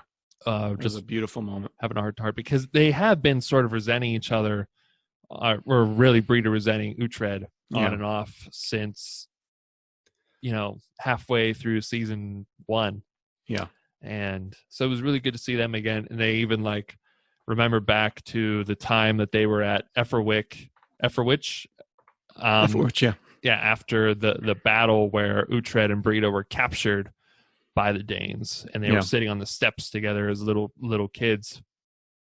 And it was just really cool moments, and that they both let out these things and emotions and opened up to each other. It was really good to see them together again. That's probably my favorite moment from the episode. Absolutely. I think mine has got, I kind of like the scene with Story. I think it was a fun scene. Yeah. So it's probably my favorite, and it just kind of brought back memories from season 1. So I like that a lot. Yeah. But favorite bro moment. I think we already said that it was we did. Yeah, Finan with Osferth. Yeah. Yes. But Finan's also trying to be a bro when he tries to calm him down when Citric and Uhtred are fighting. So he's like, "What? No, no, we're bros." Yeah. All right. So we got one more episode today. Yeah, one more for this. This talk. We'll do a brief synopsis of episode 7 here, then we'll get into the details. This one starts out, or this one is Uhtred then, now that he knows how to kill the curse, his plan is to get Skade. So then that's really where he starts out. He ends up actually, a messenger tries to come and kill Uhtred from Ethelwald, and he ends up sending a message back from this guy who was sent to kill them to the Danes. And this also kind of helps gets the Danes a little more anxious, besides the fact they've already been sort of infighting between each other over Skade, just who has power. Now Alfred's back. There's just a big dynamic. And like they said in episodes before, no one thought this army was going to hold. And this army's already starting to kind of come undone. Yeah. Edward's betrothed, Aelfled? Aelfled? I think so. Fled? I forget. Fled? That happens. I think they are set to get married in the next one. Yeah. Yeah, they take a little walk together. Aethelwald goes back to Winchester and gets punished. Uhtred and gang, they stop by a little town and cause a big ruckus. And that kind of helps get away some of the Danes from the camp. And then they get to the Dane camp and actually reunite with Citric and get Skade. And so that's the sort of synopsis to that one there. Yeah. So if we just jump right in, Uhtred goes back to Ethelflaed's crib, and he has a plan to go get Skade from the Danes. And then Ethelflaed and Uhtred go on a little walk in the woods together. Yeah. She orders him. She's like, "You will walk with me now." But she like says it like, yeah. Yeah. So they're walking, and Uhtred hears something. He's like, "Let's go." And it's Ethelwald's men who he had sent to kill Uhtred. And they're like, he's gone just like that. He disappeared. And that's just another reason why Uhtred is similar to Batman. I've never seen Uhtred and Batman in the same room. I've never seen them in the same room together, ever. So, you know. I'm just I'll saying. let you make your own conclusion on that one. But Uhtred just like comes out and he does like an aerial attack from a tree onto a guy. By the way, Ethelflaed is like going like full Navy SEAL too, like with a knife. She like sneaks up. How Ethelflaed's also a warrior too. Yeah, there's like a guy like walking on a ledge, and she like pulls him down and just like slits his. It was like a great like stealth kill on her part, you know. Great, awesome. Yeah. And I can't wait it's just to see like what she's like in season 4. Ooh, I know it's gonna be great. And it's just like now I'm like, all right, you need to get with Uhtred now because you guys are like, you guys would be perfect. You might be more perfect than Gisela and Uhtred. That's tough though. That's yet to be seen. Maybe in season 4 they'll do that, but right now she's at least the next best thing. Yeah. Offa is his name, Ethelwald's man. They capture him after this assault. And they talk to him, and he's like, "It's like I'll be honest with you guys. Like I was here to kill you, like, but I kind of was deceived by Ethelwald. I didn't know we were going to the Danes. I wouldn't have done it." They set him down in front of like some fire, like they're going to torture him, and he's like, "I'll talk." Like I'll talk before they do anything. And Uhtred says, "You'll go and you'll tell the Danes that I will come and as a shadow walker, and I'll kill them. Just as Ragnar was killed. Mm-hmm. And that's something they never explained in the first season is Uhtred's like obsession with being a shadow walker or a shady gangan is what they call it in the book. And Uhtred heard these stories about these shady gangan in the woods when he was growing up with the Danes and how they would stalk through the night silently with their prey. And that's why we always see like Uhtred going on these like stealth missions in the night and stuff. Like even in season 1 we would see him like going through the stealth mission to Ubba's camp, things like that. And he would, and they always like anytime he would go on these stealth missions in his head he'd always think about the shady gangan and how he was like one of the shadow walkers, one of the night children. That's an awesome aspect. I'm hoping if they do flashbacks in season 4 we can get like some like hinting at that, because that'd be great to see that part of young Uhtred. Yeah, absolutely. And then Uhtred was told by Finan, like, listen, the men are kind of worried about like that. They blame you for Citric leaving and everything, and they're worried about you as a leader. Uhtred makes an awesome speech here to the men. And Ethelflaed, they show a shot of Ethelflaed. She's like in love with Uhtred. Oh my God. Speech. He might as well just be like dripping in chocolate syrup right now because she's looking at him like a snack. Yes. Find yourself someone who looks at you like Ethelflaed looks at Uhtred. That's all I'm saying. But the main point of his speech is that it's the thing we all want, reputation. And when he says that, Finan, like, you can tell Finan got goosebumps. He like looks, and they show the faces of the men, and they're all getting like pumped up. You can tell, and they're all like getting, this guy's Uhtred's still the man, And Uhtred's like, I understand, if you guys don't want to stand with me, then you can leave and stuff. But they all stand up and they're with him. Oh my God, yeah. And he says, I will die to protect each and every one of you. And he means it. And you know he means it because he's a fucking bro. I just got goosebumps. Uhtred is a bro. He's a bro. He's a bro. Oh, I love it. I love it. So they cut then to Ethelred and Ethelfled back then because Uhtred then leaves with his crew. Osferth, too, he's on the men's. It was great to see him get up. And he's like, oh, you think you guys are leaving without me? And they're all like, oh, Osferth. Aww. By the way, Osferth is now carrying a sword instead of a club. No one really mentions this or comments on it, but he's carrying a sword now instead of a club. But anyway, so they leave. Eventually, Ethelfled is back then with Ethelred. Yeah. And actually, when Ethelred then is on the way there, he mentions to Aldhelm, like, I want you to gain my wife's trust, learn, sort of befriend her. And that way, then, like, when we betray her, like, you can do it, or like you'll be close to her and I can know her ways or whatever. But Aldhelm's caught feels. Aldhelm's caught feels. He genuinely likes Ethelfled. So like they're having like a real tense dinner scene.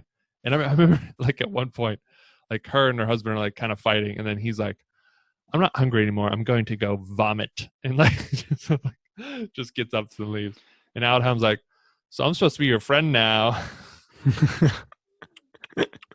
And Ethelfled's like, okay, we can be friends, But that's like his new little side mission there is that, he's supposed to be friends with her, but he's already friends with her. He's telling her, Ethelred's evil plans all the time right now. Yeah. So, yeah, exactly. So then Offa goes back, tells the Danes what he was told to tell them. And you can tell this like upsets the Danes because let's face it, Uhtred's proven himself that he can do some pretty crazy stuff. We see Sihtric with the Danes.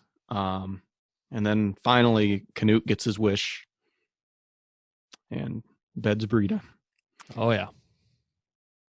Also, we hear, too, when they're sitting around the fire there, Sihtric and the leaders, Bloodhair, Heston, and Skade's there now again, too. We hear that, like, when Brita leaves, they mention something about, like, Canute has a wife, I guess, overseas. And you're like, I bet you don't want your wife to know. And they'll just kind of like laugh. And he's just kind of like, don't say anything. Yeah. So Canute's doing a lot of bad things here. He is. And then Heston and Bloodhair finally make the square. Yeah, they've been kind of going at each other ever since Heston came back with Skade because Bloodhair is whipped by Skade like crazy hard. Crazy whipped. That's all he thinks about. That's why he never became a great Viking to me, is he has no other interests than her for me. Like it's it seemed like he wanted to, kill Alfred and all that, and she had visions about that. It was a really cool vision when he like knocks down Alfred's horse and then kills Alfred on a battlefield. But he never really seems like that's like he has any other drive than getting Skade back this whole season. Yeah. Seriously. Bloodhair's visited by Skade before this fight, and she like does the thing. She makes him think that she's on his side. And she like makes him drink the blood, right? Yeah. But it's got something else in it. So this is why you shouldn't drink blood, kids. So don't just drink any blood that you see. Yeah. At least test it for poison. Yeah. Weird lady comes up, tries to give you blood. Don't just take it. Come on, take it. Use your common sense. It's so weird too, like how like it's like a weird arousal thing for him too. He's like, oh yeah. Oh, give me blood. He's whipped. Everyone's got their thing, man. Don't judge. Don't judge Bloodhair here. Come on. We don't judge. You're right. We're a judgment-free Dane zone here. That's my fault. We only judge Saxons here on the Screen Chronicles. Bloodhair and Heston make the square. They make the square. And gotta love a good square. Oh yes. And Bloodhair is clearly dominating this fight. Like he's just swinging with his axe. Like, I kind of wanted his axe after seeing this. I was like, that looks like a really good weapon to use. It's a cool axe, yeah. So like a big, like, double-headed axe. Yeah. And he's clearly winning. And he gets away Heston's shield at one point. Heston's on the ground, too. And he's about to swing down the killing blow. And all of a sudden, he has a real attack of poison. Like, and just stumbles back. Heston gets up. Gets away from that his certain killing point there. Gets his sword. But actually, Bloodhair does good again. He actually starts coming back at him. Actually almost kills Heston again, and then has another little bumble miss. And then he stumbles and bumbles, and Heston's just sort of teasing him.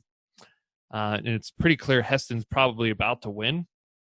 Yeah. And Bloodhair just drops in front of Skade and just sees her laughing at him. And so he tries to get up and swing at her, and she just pulls out some knives and just like runs him through his neck, and she's like smiling and all evil, and like so just evil. Everyone in the crowd is just like, this chick is evil. Like Brita, Citric, they're all just like, oh my gosh, this girl's poison. Man. Ugh. So the Bloodhair, yeah, it was pretty crazy. Bites the dust there. And bites the dust.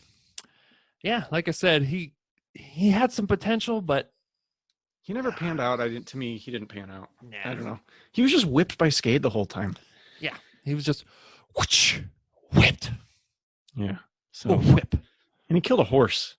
Oh, you're right. He killed a horse. He killed a horse. On, dude. Come on.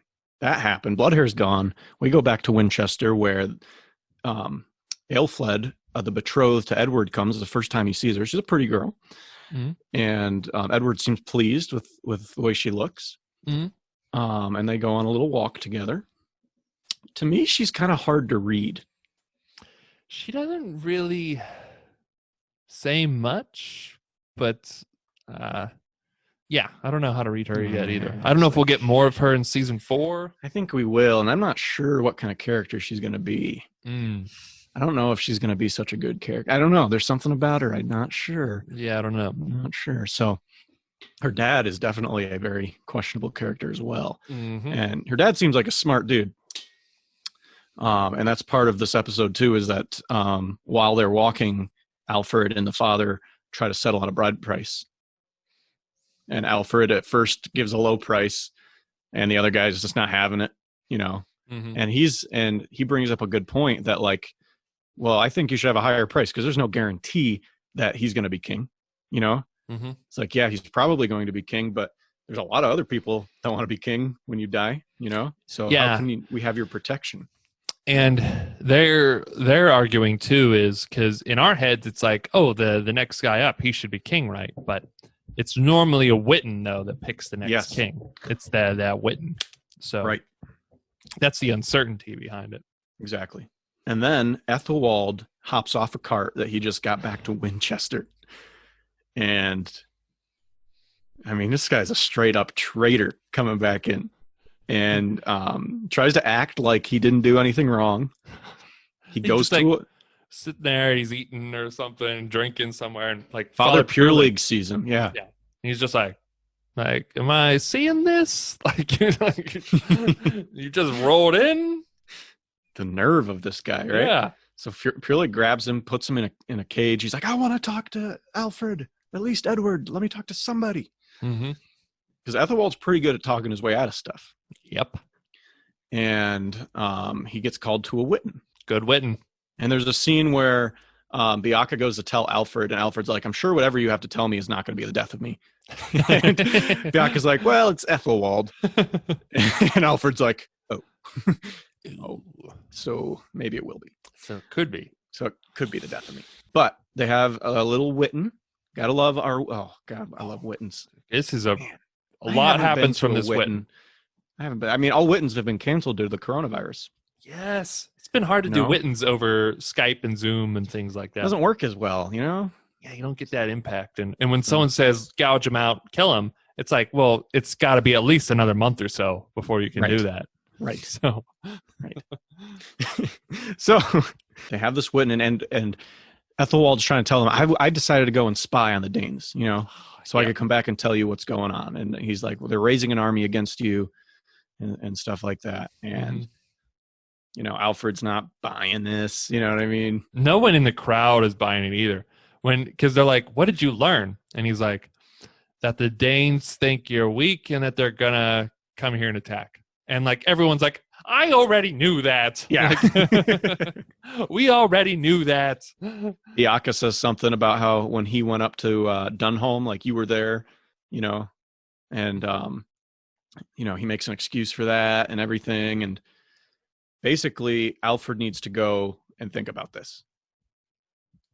So he needs to go pray. And Bianca says, the king needs to pray. Everybody hold tight. Hold tight.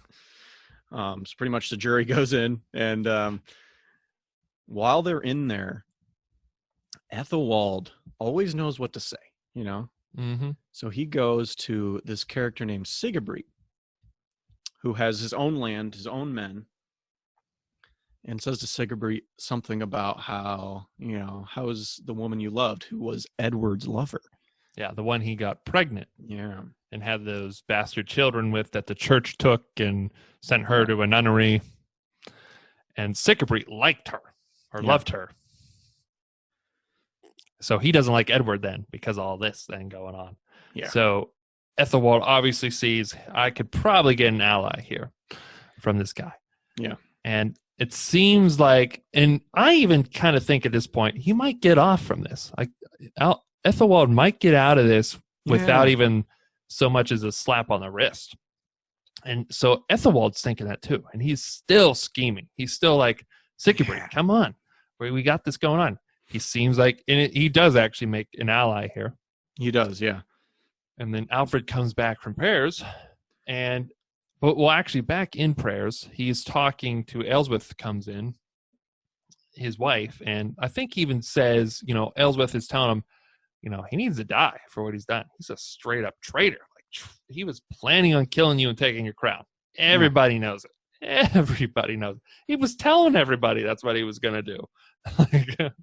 And he's like, yeah, but that's my brother's son. I loved my brother. I kill a son. Plus two, like if I do that, then like I'm going to die myself. If I sentence him to death right before I'm supposed to die, am I going to get into heaven then? After all I've done, would that, condemn me? Yeah.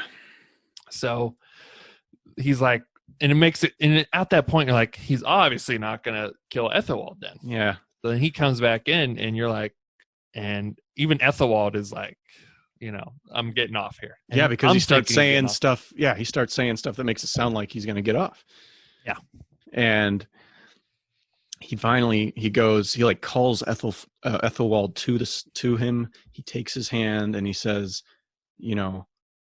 together we have built a great country, Wessex. He says all this great stuff about Wessex. And he's like, and that is what you have put into danger. And Ethelwald thinking like, oh, I'm getting out of this. I did a good job. He's like, he's his holding face, his hand. the acting in this scene is phenomenal. Acting in this scene is phenomenal. And Alfred then goes into what his punishment's going to be. He says, a king needs his eyes to see, and he said, so for that, since you'll never be king, I will take one eye. He says, I should take both your eyes, take both. But I'll be merciful and only take one. Because if we learn anything in this show, only taking one eye is very merciful. It's very merciful. And after you do that, the person you only take one eye from is still very appreciative and never plans on killing you after that. Then. Right. Thank you for only taking one. I appreciate that. You saved me there. Whew. That one was the itchy one too. Yeah. So don't have to worry about that. And it's real crazy how, because Ethelwald thought, like when Alfred was making the speech, he was holding his hand. He thought he was getting off here. He thought he was getting out of this clean. And then when he goes, and that is what you put in danger.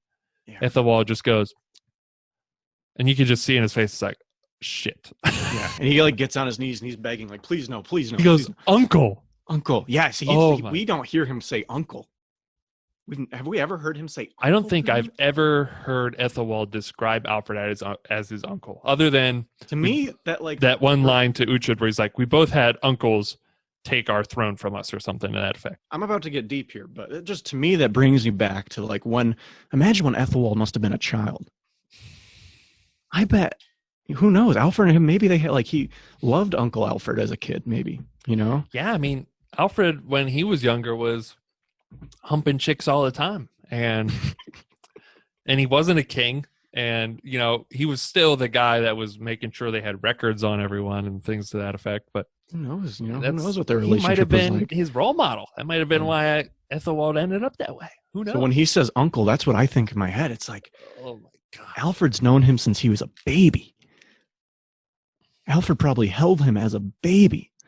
Yeah. We don't know for sure, but probably, right? Well, they all grew up. It seems like they're in Winchester. Grew up in that same palace with Ethelwald's father, the guy who was king before he died, and Alfred became king. Ethelwald, that was Ethelred the First. Ethelred? Yeah, I'm pretty sure. Okay. I forgot if it was. Was it Ethelwulf? Was Alfred and the brother's father? Maybe, right? Yes. Something Wolf was their father. I believe so. Then. Yeah, I think that's what we learned. That's what it is in Vikings. That's what it is in Vikings. Yeah, I think that's right too. Because Ethelwulf is Ecbert's son. Yes. Yeah. So Ecbert is like this is Vikings talk. Great father brother. Yeah, but this is all Vikings is the prequels. So after you watch these, you want to see some prequels, go to Vikings. I would say, in our opinion, Vikings is not as good as Last Kingdom, or even close in our opinion, but it's still good. I mean, you've taken the best show, The Last Kingdom, and then Vikings, which is a great show, but it's not as good as Last Kingdom. You still get a little bit of a Viking fix. You need more Vikings. I do recommend you watch Vikings. I think it's a good show. I think it's a fun watch. But certainly after Last Kingdom, we needed more Vikings, and Vikings definitely satisfied our thirst. It helps scratch that itch, yeah. Yeah, so... back then to end of the Witten here. Uncle Alfred has just said, "You're gonna lose an eye there, nephew." Yeah, it's awesome. It's pretty awesome. And when you're watching the show, you're like pretty pumped about this because you don't like Ethelwald at this point. No, he killed Ragnar. He tried to kill Uhtred. Yeah, so they go and they show the scene. They actually show it. And if you want to hear a great story about it, we won't tell it here, but Harry McIntyre told us a hilarious story about this scene. Yeah, this is really good. I don't want to ruin it here, but go to our other podcast and check it out because it's pretty funny. Definitely listen to that. And they take his right eye, and so he's squirming. This scene really reminds me of every time I go to the dentist office. Oh my god! They got to just slam me in that chair, to get put that thing in your mouth. Filled. They put the thing in your mouth, just keep my mouth open, and then three big guys hold you down, holding me down. I'm just squirming. It's literally exactly like that. Oh my god! It's literally like I thank you for bringing that up. I thank you. Yeah, and then they show from the left side of his face, and they show the thing going down in. Yeah, the hot poker. It looks so real. You see embers fly onto his face. Oh man! And his squirming and his yelling. It's so hard to see eyes get put out to me. I don't know. Gosh, eyes and teeth really just make you cringe when things happen to them. And it's a really cool thing when they're showing the crowd too. There's people in the crowd that look away. It seems like a few of them might throw up. They show different characters that are just looking in horror. Mm-hmm. And Alfred is always just looking straight ahead, stoic. And Ellsworth is smiling. Ellsworth loves it. She's like, nothing like a great eye putting out. Exactly. People were different back then, though. I mean, because you do hear about these things, how they would just torture people in public, have them tied down to a table and pull out their guts in front of people. That would be something to go see. I know that was something to go see. We go to baseball games. We go to, that's what we do. And they were different back then, man. They were different. We go to the movies. It's a crazy scene, though. Really well done, though. Yeah. Meanwhile, Uhtred and the bro group, minus Citric, are riding off then from Ethelfled's place, and they come across a town on her land that's pretty close to Dane territory, and they're noticing that it doesn't look very touched by the Danes at all, even from the outside. And they're like, oh, that's kind of odd. They go in there, and like everyone in there's like looks pretty well fed. No one looks like they have any problems. Yeah. And so they put two and two together, and they're like, this is obviously a town that's allied with the Danes. Yeah. Even though it's on Ethelfled's land and they're supposed to be loyal to her, this is clearly people who are allied with the Danes. So we can use this to our advantage on our mission to get Skade. Yeah. It's really funny too. Finnan makes a ton of funny remarks about the town, but one of them is he says like, fat as a buttered bishop. Like, Osferth is like, huh? And he's like, fat as a buttered bishop. Just like says it again. They pull up to this alehouse, and the Thane, the like leader of the town, he comes to them, and he's just like instantly rude to Uhtred and gang. Yeah. And Weird. And Uhtred's like, hopefully it's warmer in this alehouse than your welcome was. By the way, thank you for greeting us. Yeah. And he tells them to give up their swords, and they're like, we're not giving up our swords. Like, what do you think? This is our first time? Yeah. And they go in there and they sit down, and it's later at night, so they've just been drinking for a while, I guess. They're in there, and they hear outside the door that the Thane of the town is with a bunch of men, and he's telling them they have to stay in there. And they look out, and he has a lot of men outside the building, probably outnumbering them. But Uhtred is just sitting there, like cool as a cucumber when they're telling him this stuff. Like, oh, they're outside, Lord. And him and Finn are just sitting there, still just having a drink. And he's like, he's not worried at all. And then not even a little bit concerned. Not a little bit. You know, they're yelling like, if any of you come out, you'll be killed. And Uhtred realizes that they're being held there because they went and told the Danes that they were there, and that most likely a large group of Danes are going to come and try and kill Uhtred. So he then tells his men, Uhtred again presents his men with an option. He's like, you're all free men. Any of you can leave. And they're all just, again, like, no, we're with you, Uhtred. And just another, like, you don't really like know any of the other guys outside of his main bro group, but it's pretty clear that they're all bros to some degree. Yeah. All of Uhtred's, like, I guess his Cookham group is who I think they are. And so so he's like, yeah, all right, cool then. We're gonna do something. He's pretty good at this. He just cruises up to the top of the roof. He like takes an axe out, gets on top of the roof where they can't see him, and he has Finnan pass him some torches, and he just starts throwing them. Good at setting stuff on fire. Finnan even says, is like, it seems like the only thing he likes to do is burn things down, or something like that. I cannot do an Irish accent today. Here, let me try again. Try again. Lucky Charms. There you go. Just get calibrated with it. That's a good. Lucky Charms. It seems like the only thing Uhtred likes to do is burn things down. Yarr. That's perfect. Sounds just like Finnan, right? Yes. Okay. So Uhtred is up there and it just brings us back to our talk from our part 2 of season 1, where Uhtred is on the boats and he is, throwing those rolls of pig fat underhand and hitting boats perfectly, with his on fire pig fat. And again, this skill that he acquired at some point in his life. Hopefully, if they ever do a flashback, we get to see where his underhand toss training came in, because he is just nailing houses with torches from this roof. He never misses. Classic. And classic Uhtred here, in good form. Yeah. Great mechanics. Oh, man. Like we said, you can't teach that. You can't. Cornhole champ. Come on. Of Wessex. Undefeated, and it's just a great. I just love this scene, this whole scene where they arrive and Uhtred's just like cool the whole time. Like Yeah. he never like blinks an eye at this thing.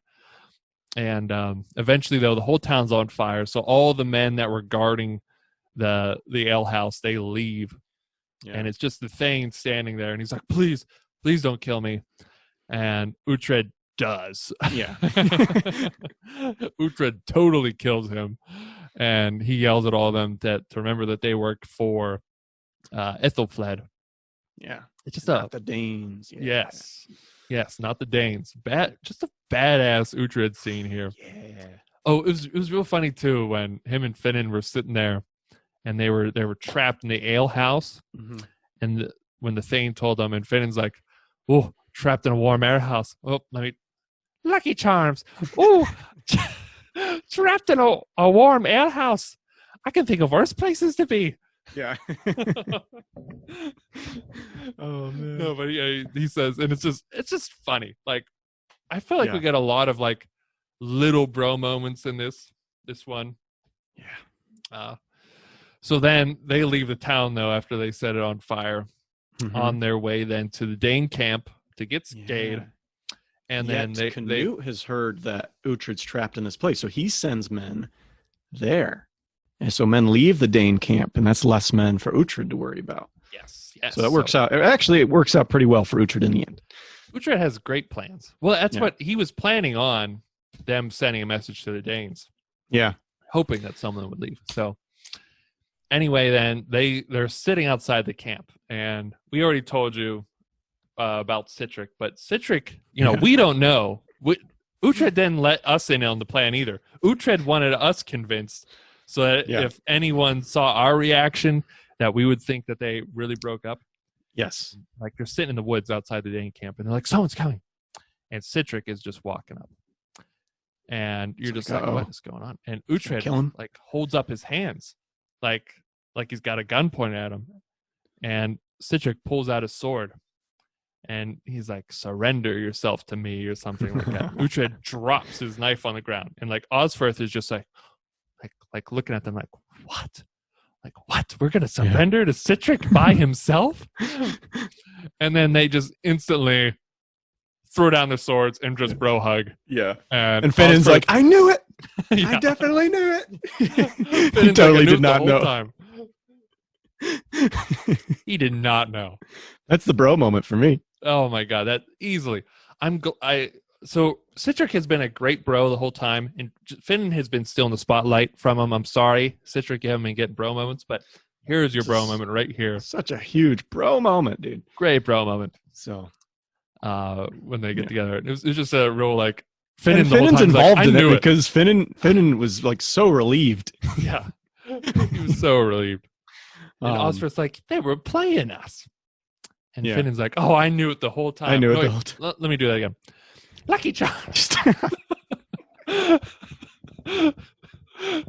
knew it the whole time. Like, Lucky Charms. It's getting worse. It's getting so much worse each time you do it. So, but anyway, there's no way he knew the whole time, though. Uhtred tells then Citric, go get Skade, then tell her we'll meet her at these coordinates at this time. So gives him a GPS device. Yeah. Citric gets out the GPS. He goes and tells Skade, and Skade wants Uhtred, Yeah. Because he's Uhtred, damn it. And so then they meet at nighttime at a tree, and Uhtred's like acting like all into her. Like he meets her and he's like, "Ooh, I'm ready." And he's like kissing her. And even Citric's like looking like, "Oh, I didn't realize this was part of the plan." And like we're still doubting Uhtred here. We doubted him when he was handling the whole Citric thing. And right here, like when we're watching, I'm just like, "What are you doing, man? Yeah. What are you doing? Are you an idiot? What are you doing? Come on." Yeah. And it ends with them. They escape then from the camp with Skade, heading back then actually to Cookham. Yeah. But then we get the end of the episode, and this is an awesome end. We see Ethelwald has like a bandana over his eye because he got it taken out, and he's leaving And this is like, I think this is also symbolism too. The fact that he's going to leave it uncovered. Yes. He's going to leave that as a mark, Mm-hmm. of what Wessex did to him, what Alfred did to him. Yeah, and so he turns back toward like the, I guess he's coming out of the palace or something. And he takes it off, and we see the back of his head, and we got this like intense music playing, and he turns around, and we see this. His right eye has got like burn marks down his cheek, and it's all blacked out, and you see like the hole. And oh man, is it? And he just stares at the camera. Just looks right in the camera, and with his one eye. Yeah. And it's like, okay, he's like transformed now. Now he's like fully going to be like against Alfred. And I mean, he was before anyway, but like now it's like, he like looked evil there. Mm-hmm. Oh man. So awesome scene with Ethelwald at the end. And that's episode 7. And then we got a great 3 episodes after that to talk about next podcast we do. Oh yes. But first, what's we already talked about a bro moment. What's your favorite moment, Steve? Oh, I think I should also mention 2 with the bro moments. I think was yours 2? Was yours the Citric and Uhtred? Citric coming back, yeah. Okay, yeah. Citric and Uhtred. So great bro moment from Citric and Uhtred there. Also, though, honorable mention though to all the moments when Uhtred was asking his like crew, his other men in his army, if they wanted to leave, and they were always like with Uhtred, they would always stand up like, "Yeah, we're with you, Uhtred," or something like that. Like, cool bro moment for them too. All the extras or background actors or whatever, who would play them. It's pretty great there too. Really cool little bro moments there, honorable bro moments there from all of them. Absolutely. But then my favorite moment was the whole Uhtred and gang when they roll up to that town it was a Dane kind of owned Saxon town. Yeah. On Ethelfled's, and just how Uhtred and gang handle it, and just real classic Uhtred, just staying calm and lighting things on fire. That's what he does. He does best. So, what about you? Favorite moment?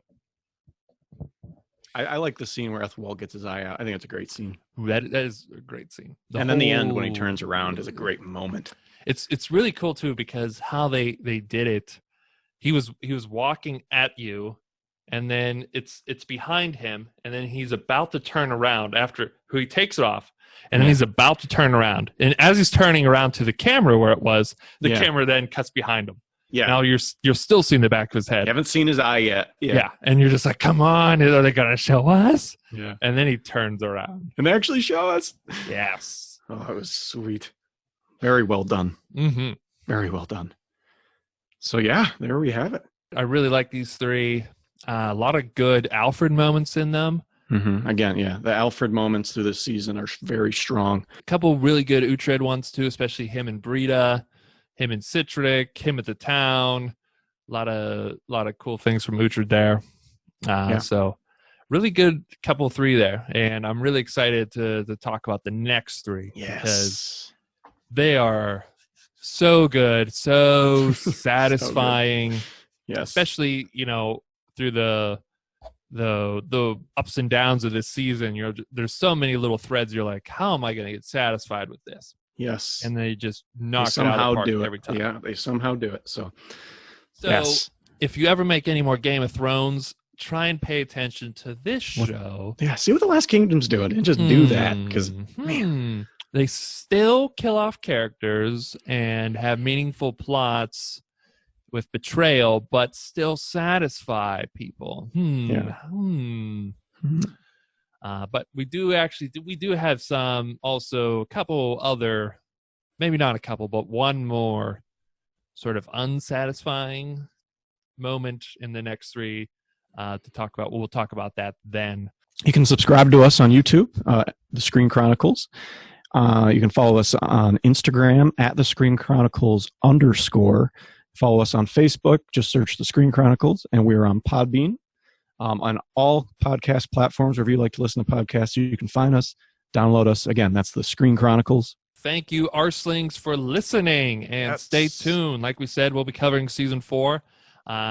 Go look at those pages. We've got lots of things on The Last Kingdom. Join the discussion. We want to hear what you guys think. Absolutely. And a lot of other shows, though, too. It's really working out. This is Last Kingdom month that we decided to really put all this stuff together. Season 4 coming out. We got to focus on it. So but stay tuned. And I'm sure, depending on when this episode comes out, we might have a few other episodes with maybe potentially a few other guests. So stay tuned to all of that as well. Keep it on the Screen Chronicles, everybody. Destiny is all.